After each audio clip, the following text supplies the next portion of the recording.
بسم اللہ الرحمن الرحیم۔ دوستو السلام علیکم، میں ہوں شاد اور آپ دیکھ رہے ہیں شاد کی بات۔ روز کی طرح دعا اس امید کے ساتھ رمضان شریف میں ضرور شرف قبولیت ہوتی ہے ہر دعا کو، اور دعا یہ ہے کہ آپ جہاں بھی ہوں اللہ تعالیٰ کی توفیق سے اپنے معاملات کو پوری طرح سے ایمانداری سے انجام دے رہے ہوں۔ ناراضگی چھوٹی چھوٹی باتوں پر ناراضگی بڑی بات پر بھی ہو سکتا ہے، اور موقع پرووائڈ کرنے والا کوئی اور نہیں، ہم خود ہی ہوتے ہیں۔ تو ضرورت اس چیز کی ہے کہ اس ایرر کو، اس اختلاف کو فوراً ختم کریں، آپس میں بیٹھ جائیں۔ جتنے کم لوگ اس میں انوالو ہوں گے وہ مسئلہ اتنی جلدی سالو ہو جائے گا، جتنے لوگ اس میں زیادہ شامل ہو جائیں گے اتنا ہی وہ مسئلہ الجھتا جائے گا۔ اور الجھنے میں کیا ہے کہ جتنے لوگ اس میں شامل ہوتے ہیں سارے اپنی رائے مشورہ دینے کی کوشش کرتے ہیں اور منوانے کی کوشش کرتے ہیں۔ دیکھیں، آپ دونوں کے معاملات تھے، آپ دونوں کے تقاضے تھے، آپ اپنی ذمہ داریاں، آپ کی ضرورتیں جو ہیں ایک دوسرے کی وہ پوری کر سکتے ہیں، لیکن دوسرے لوگ اگر اس میں شامل ہو گئے تو ان کے تقاضے آپ پورے نہیں کر پائیں گے، ان کی توقعات وہ پورا نہیں اتر پائیں گے،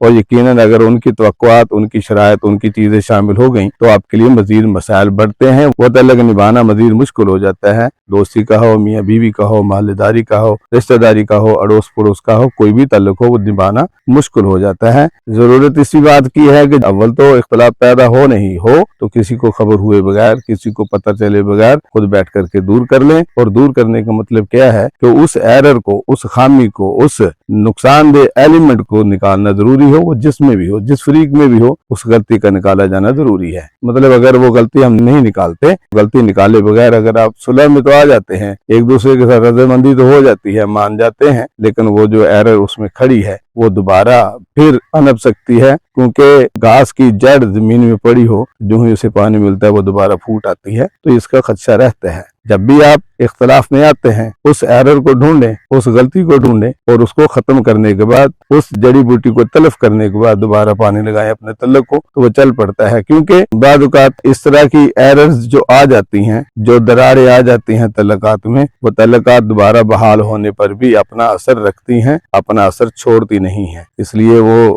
تلف ہونا بڑا ضروری ہے۔ کم سے کم انوالو کریں ارد گرد کے لوگوں کو، کیونکہ خیر خواہوں کی تو ہم خیر ہمیشہ مانگتے ہی ہیں، بدخواہ جو ہوتے ہیں آپ کی طاق میں ہوتے ہیں، آپ کے اس تعلق کی وجہ سے حسد میں ہوتے ہیں، انہیں موقع ملتا ہے اور موقع آپ دیتے ہیں تو اس میں آ کر کے اپنے فائدہ نکالنے کی کوشش کرتے ہیں، اور وہ آپ کے تعلق کو دوبارہ جوڑنے نہیں دیتے۔ جوڑیں بھی صحیح تو ان کے اندر کا فطور، ان کے اندر کا جو خناس ہوتا ہے ان کے دماغ میں، وہ آپ کے اس تعلق میں ڈیل دیتے ہیں۔ اگر ہم دوری بنائے رکھتے ہیں تو دونوں طرف سے، جو میرا خیر خواہ ہے اور اس کا دوسرے فریق کا بدخواہ ہے، اور اس کا خیر خواہ ہے، میرا بدخواہ ہے، دونوں ایک دوسرے کے کان بھریں گے، تعلق کو بننے نہیں دیں گے، جڑنے نہیں دیں گے، غلطی کو نکالنے نہیں دیں گے۔ تو ایسے سین کو چلنے سے پہلے روکنا ہے، اور یہ تبھی ہوتا ہے جب ہم فاصلہ بدستور بڑھاتے جاتے ہیں، دوسرے کو موقع دیتے جاتے ہیں، وہ اس چیز کا فائدہ اٹھاتا ہے۔ اس لیے ناراضگی کو ختم کریں، فوراً کریں، جتنی جلدی ممکن ہو سکے کریں، اور کوشش کریں آپس میں ہی بیٹھ کر کریں، دوسرے کو انوالو ہونے بھی نہ دیں۔ دور ہو گئے ہیں، فاصلہ بڑھ گیا ہے، وقت زیادہ ہو گیا، تب بھی خود ہی کوشش کریں اپنے آپ میں بیٹھ کر کے اس کو حل کر لیں، تو یہ ٹھیک رہے گا، دوسروں کو انوالو نہیں ہونے دیں۔ آپ کا تعلق ہے، آپ کا واسطہ ہے، آپ ایک دوسرے کے ساتھ مخلص ہیں، آپ لوگوں نے وہ زندگی کھینچنی ہے، آپ لوگوں نے وہ تعلق کو بنانا ہے، تعلق کو کھینچنا ہے، دوسرے کو انوالو نہ کریں، آپ کا ہی ہے۔ آپس کے دکھ تکلیفیں کم رہیں گی، دوسروں کو انوالو کر کے ساتھ رکھیں گے، ان کی بنائے ہوئے پلان بھی آپ کو جھیلنے پڑ جائیں گے، تکلیف میں آنا پڑ جائے گا، بہت ساری چیزیں ہوتی ہیں، اس لیے ان سے بچنے کی ضرورت ہے۔ اللہ تعالیٰ سے دعا یہی ہے کہ ہمیں ایک دوسرے کے ساتھ سلوک، پیار، خلوص، محبت سے رہنے کی توفیق دے۔ اللہ میرا آپ کا حامی ناصر، والسلام۔